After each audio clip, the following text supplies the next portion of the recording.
les concours ne se bachotent surtout pas. C'est pour ça que du coup, on prépare les étudiants de la manière la plus pratique. On a décidé avec l'école W et le CFJ de créer la préparation au concours des écoles de journalisme parce qu'on avait le sentiment qu'on pouvait préparer autrement les étudiants, les aspirants journalistes, à la fois à l'entrée des écoles mais aussi aux médias qui vont les recruter ensuite. Le CFJ, en fait, c'est une école que j'avais envie d'intégrer de base et du coup le fait que la prépa soit liée à l'école du CFJ, je me suis dit que c'était peut-être l'esprit dans lequel j'avais envie de travailler. Quand je suis sortie de l'école de journalisme à Lille, j'ai écrit un livre qui était se préparer au concours des écoles de journalisme. Et l'idée, c'était vraiment de se dire comment on peut se préparer de manière la plus simple et pratique au concours. Ici, on a essayé d'avoir le même état d'esprit, c'est-à-dire pas de bachotage pur et simple, pas de cours plaqués sur les épreuves de concours, mais plutôt on travaille les matières, donc actualité, culture générale, français, anglais, toutes ces matières qui sont nécessaires à la préparation des concours, évidemment.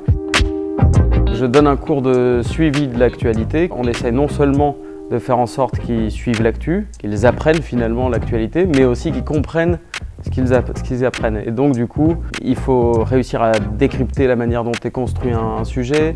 Il faut vraiment en fait se mettre dans la posture d'un journaliste, y compris dans la manière dont on suit l'actualité. Et c'est le but en fait de ce cours. S'ils sont mis en examen, c'est qu'il y a des indices concordants. Donc c'est qu'il y a quand même une suspicion. Ils sont suspectés là pour le coup.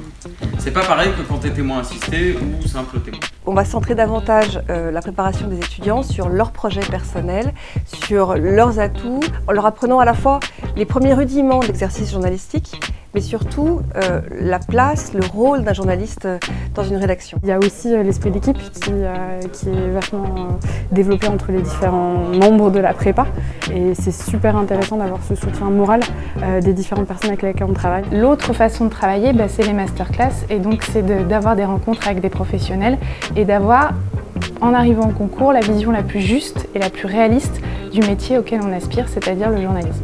On voit vraiment ce que les gens vivent au quotidien, on partage leur expérience, donc c'est quand même enrichissant pour nous. On peut se faire une idée comme ça de comment ça se passe. C'est un métier qui est très exigeant, qui est difficile, mais qui est aussi absolument passionnant. Donc pour moi, il n'était pas possible de préparer des candidats sans leur partager, leur transmettre la passion de ce métier.